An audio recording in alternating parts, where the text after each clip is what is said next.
It's PATisDOPE and I'm here with Rob Hill Sr. I gotta keep it super real with ya, shawty, yeah. I gotta keep it real with ya. Alright, look. I'm young, and I'm gonna get straight to it. This is how I found out about you. All the pretty girls are reposting, screenshotting, all these quotes, and I'm like, dog, I've been quoting stuff, Yeah. How you feel about how it broke, Instagram, Twitter, and all the success just coming so fast? I always tell people it didn't come fast at all. No. I've been writing since 2008, man. Mm-hmm. And I remember being a dude with like 300 followers sitting there like, I said that shit too. Mm-hmm. You know what I mean? And nobody paying attention to it. Or it was at one point like 1,000. They'd take my quote and put Will Smith name under it, something like that. And I'm like, he ain't say that, But it was just one of those things to where now that it's sped up in the last 2 years that people are actually giving me the credit I feel like I've been deserved. Then it's, I'm feeling like justice is served now, So, but it didn't feel like it happened fast. My first book came out in 2011. I barely sold 500 copies. So it was that crawl, it was that slow creep. And then what I like to tell people is when it's your time, it's your time. Most done. Have you ever stolen a quote? You never thought about, I'm gonna get a rocket retweets if I just tweak it a little bit, put something. I did it a lot. I know there's a lot of people that do it. You know what I'm saying? You never once stole a quote. But the beauty about is nothing is new under this sun. Mm-hmm. I'm not Einstein. I can't come up with E equals MC squared. So everything we say is a variation of something that's already been said. Mm-hmm. You know what I mean? But it just, I think the people relate it whether they believe you or not. Okay. And I think that I've been put in a position to where people find me believable. You know what I mean? And that's a gift because there's a lot of people that say smart stuff. Ain't nobody buying it. Most stuff. Is Rob Hill trap? What you mean trap? Nah, like, are you Chief Keefish? Can you relate to that? Can you deal with the hood stuff, or is it simply quality? I want to do this the right way. I don't want to tweet something wrong to mess my brand up. Do you feel like if you slipped up and you tweeted something that the hood could relate to more than your core fans, will that damage your brand? I'm business first, and in my hood, it's business first. Everybody's about money first, or they're about their priority, their purpose. And I think that I ain't gonna do nothing to damage my business. Mm-hmm. You know what I mean? And I think any hood person who had a little bit of business sense would get that. You know what I mean? Where I come from, people weren't trying to read what I was talking about. When I first started sending it, I would go to the rack of the gym. It's like, what are you talking about, bro? Don't send me that. And that's just the type of men I grew up around. It was either drugs, basketball, or getting women. Mm-hmm. Unfortunately, I learned a lot of the stuff I had from getting women. Drugs wasn't my thing, and I'm only 5'9", so basketball wasn't my vice.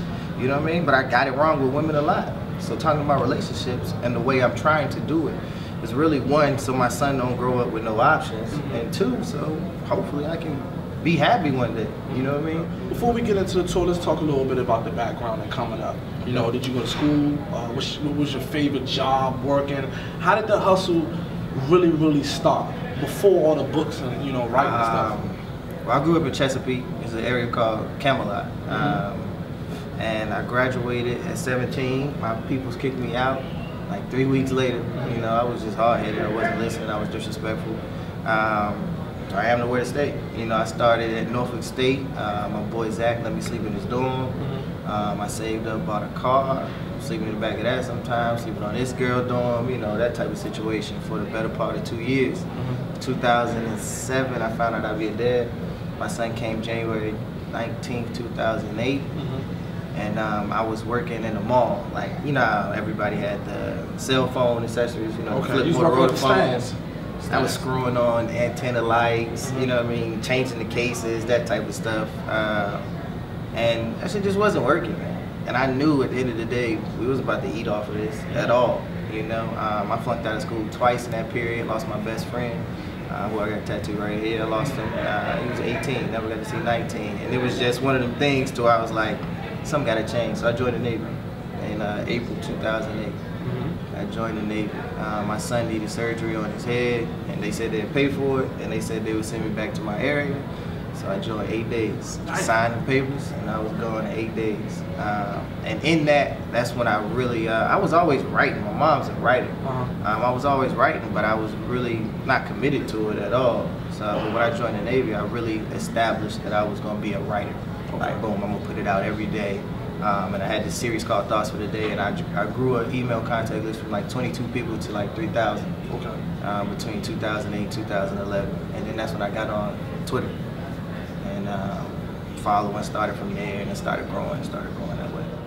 So you get a lot of Twitter hate. Do you? I get a lot of, criticism. Like, what is it like though? Does it feel good that you're reaching everybody, like the different, because you know the hood people, the fake hood people, like shut up, you know, yeah, you make, like you say, you're making the hoes feel better. Like, how does that, motivate you in any way, if it does? Yeah, you come from where I come from. People talk all day, ain't nobody touch you.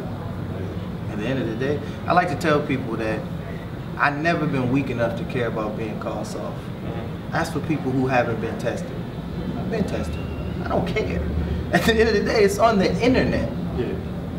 You get your rocks off, feel good. A couple people laugh. Hope you get some followers off of that. Eating, man. All right, now we got the past. Let's talk right now. We on tour with Kenny Burns. Big Revolt person right now. Let's talk about this tour and all the damage you've done, the positive damage you've done. We've been making strides. We had sold out shows, Chicago. We sold out LA, 2 shows at the Man Chinese Theater in 24 hours. You know what I mean? We've been able to do some incredible things. You know, we got Houston coming up, Alabama coming up, Miami, Charlotte, New York, Atlanta. So, we're able, and what people don't know is that we put this tour on ourselves. This is us coming out of the pocket, it's securing like the venue. Exactly. We get all the profit from it, but it's us coming out of the pocket, securing the venues.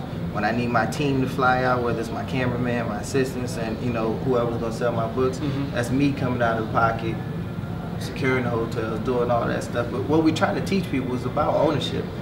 It's about understanding that you don't need anybody to make it happen for you. You get what I'm saying? It's when I put my first book out, I didn't have the money. I hustled T-shirts to get the money to put the book out. I didn't have anybody to put it in ebook format. We had to do it, sit down at the computer, me and my mom, Googling stuff on how to do it. But it's really about ownership. The tour is about understanding that you could become your own yes to whatever it is you need a yes for.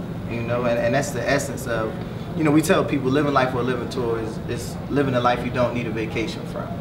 And that's our goal with it. What's the craziest thing that happened so far? They recognize you right now, right?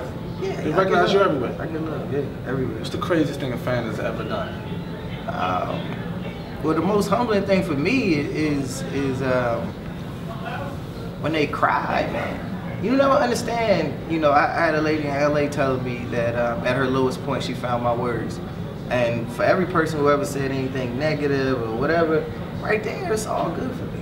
Because you realize it's real. I don't know, it's real for some people. It's the equivalent of somebody crying when they hear a Beyonce song. They don't know her, or you see people cry when they meet Drake, and you wonder, like, what is it? But you don't realize that you have an impact on people. You know what I mean? They do, we do, and we don't know how big it is. We don't know who we're inspiring. We don't know who we're touching. We don't know who we're giving motivation to keep going. But it's bigger than us, regardless. Whether you want to build your blog or whether you want to build a separate brand or whatever, it's just always bigger than you. Because what you're doing is establishing a legacy. Okay. And that legacy is something that people connect with, especially people who don't have one. Most all right, we're gonna finish the interview. We're gonna get a little bit cool. What's in your iPod right now? I got a lot of J, every J album possible. I rock with Drake. I like that That Dope song that just came out with Future, Pusha, and Pharrell.